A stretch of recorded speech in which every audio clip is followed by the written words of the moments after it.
আসসালামু আলাইকুম। ষান্মাসিক সমষ্টিক মূল্যায়ন ২০২৪ নিয়ে কথা বলবো। ষষ্ঠ থেকে নবম শ্রেণী।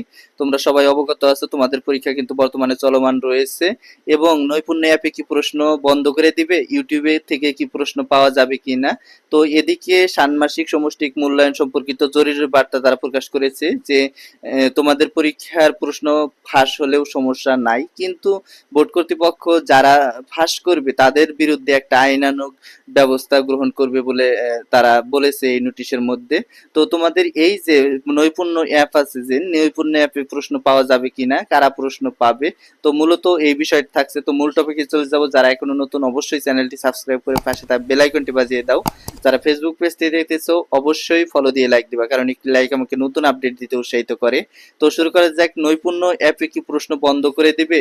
দেখো, এই নৈপুণ্য অ্যাপ প্রশ্ন দিলে তারা শিক্ষার্থীরা কিন্তু প্রশ্ন পাবে না। এখানে প্রশ্ন কারা পাবে? এখানে প্রশ্ন পাবে প্রধান শিক্ষক, অর্থাৎ তোমার স্কুলের প্রধান শিক্ষক প্রশ্নটা পাবে। এখন দেখা গেছে যে গত যে একটা পরীক্ষা হয়েছে সেখানে আগের দিন তারা প্রশ্নটা দিয়েছিল নৈপুণ্য অ্যাপে, যার কারণে কিন্তু ভাইরাল হয়েছিল বা সোশ্যাল মিডিয়ায় তারা প্রশ্নটা ফাঁস করেছিল। কিন্তু এবারে তারা শিক্ষা বোর্ড থেকে বলে দিয়েছে যে এবারে তারা প্রশ্ন পাবে না। হয়তো বা রাতের শেষ সময়ে তারা প্রশ্নটা দিবে বা সকালবেলায় প্রশ্নটা দিতে পারে, যেন প্রশ্নটা ফাঁস না হয়।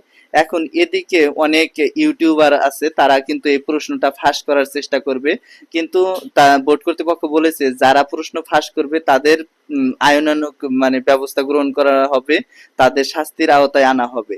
এখন যেহেতু এখানে শাস্তির আওতায় আনা হবে, তাই প্রশ্ন ফাঁস না হওয়ারই কথা। এখন যদি প্রশ্ন প্রধান শিক্ষক পায় কোনো না কোনো মাধ্যমে, কিন্তু প্রশ্ন ফাঁস হওয়ার সম্ভাবনা থাকে, কারণ এই প্রধান শিক্ষক কিন্তু অনেকের সাহায্য নিয়ে এই প্রশ্নটা বের করে, যার কারণে কিন্তু ওই প্রশ্নটা ফাঁস হয়ে যায়। এখন নৈপুণ্য অ্যাপে যদি প্রশ্নটা দেয় সেটা যদি ফাঁস ইউটিউবে হতেও পারে, আবার নাও হতে পারে। তবে তোমরা সচেতন থাকবা, যে প্রশ্নই আসুক না কেন ভালোভাবে প্রস্তুতি নিয়ে যাবে, ইনশাল্লাহ সমস্যা হবে না।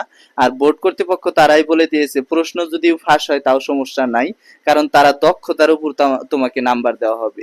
অর্থাৎ একটা ব্যবহারিক দক্ষতা থাকবে, সেই ব্যবহারিক দক্ষতার উপর কোনো স্টুডেন্টকে নাম্বার দেওয়া হবে। এখানে দেখো দলে দলে ভাগ করে দিছে, দলে দলে ভাগ করে দেওয়ার ফলে কি হয়েছে, তারা কিন্তু দেখা দেখি করে লেখার অপশন নাই, তারা এক জায়গায় বসে থাকবে, তারপরেও কিন্তু দেখা দেখি করলে সেটা তারা চিহ্নিত করবে। অর্থাৎ শিক্ষকগণ যে হলে থাকবে সেই হলের স্টুডেন্ট কি করতেছে না করতেছে এগুলা কিন্তু তারা চিহ্নিত করবে। এখন নৈপুণ্য অ্যাপে প্রশ্ন দিল বা না দিল এইটা তোমার দেখার দরকার নাই, যদি দিয়ে থাকে অবশ্যই সেটা দেখবা, দেখে সলিউশন করার চেষ্টা করবা। আমি তোমাদের প্রতি একটা কথাই বলবো, ইউটিউবে কি প্রশ্ন পাওয়া যাবে কিনা এটা তোমরা ঘাটাঘাটি করবা না, তোমরা তোমাদের পড়াশোনা চালিয়ে যাও। তো এই ছিল আজকের ভিডিওটা। সামনে কোন আপডেট চাও অবশ্যই কমেন্ট বক্সে জানাবা, তোমাদের কমেন্টের উপর ভিডিও আসবে। ধন্যবাদ সবাইকে, আসসালামু আলাইকুম।